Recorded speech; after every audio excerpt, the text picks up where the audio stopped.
Ошондуктан мен сиздерди ынтымак чакырамын. Ошол мамлекетке бүгүнкү күндө өзгөрүү болуп атканга жардам беришиңерди чакырамын. Колдоп кубаттап турушуңарды чакырамын. Себеби биз ушинтип коррупционерлер менен күрөшкөн сайын, бандиттер менен күрөшкөн сайын биздин дагы душмандарыбыз артып атат. Алар дагы көбөйүп атат. Каерде болсо карап турат. Ушуну бир жага койсом экен, ушуну бир жок кылып койсом экен, анан кайрадан жыргап жашай берсем керек экен деп. Коррупция боюнча классический пример. Вот Раим Матраимов. Раим Матраимов дегенде бардыгы тизилеп калышкан. Раим Матраимовдун үнүн укканда бардыгы чурка бара турган болуп калышкан. Так. Ал каяктан байыды? Кайсы бизнести кылып байыды? Эмне иш кылып байыды? Анын бардыгын мамлекеттен ондогон жылдар уурдап жүрүп байыды. Мамлекетти уурдап канын сору байышты ушулар. Эми андай болбойт. Мына мен силерге бир мисал келтирейин.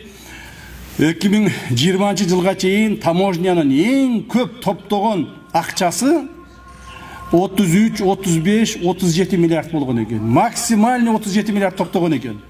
Так. Бүгүнкү күндө таможня 130 миллиард топтоп атат.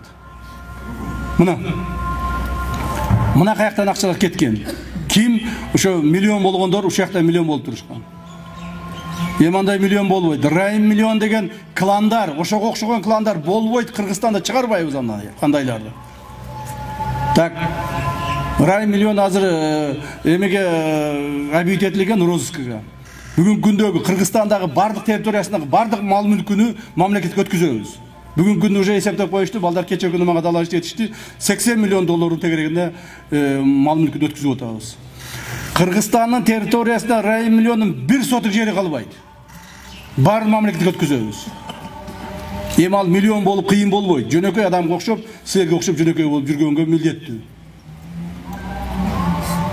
То есть ушул бизге башка адамдарга да үлгү болуш керек. Башка коррупционерлерге үлгү болуш керек. Мамлекеттен урдадыңбы? Баары бир күн мамлекеттин алдында жооп бересиң. Убактылуу урдап, убактылуу жыргашың мүмкүн, бирок баары бир жооп бересиң. Себеби бул элдин көпчүлүктүн мүлкү бул. Мамлекеттин мүлкү.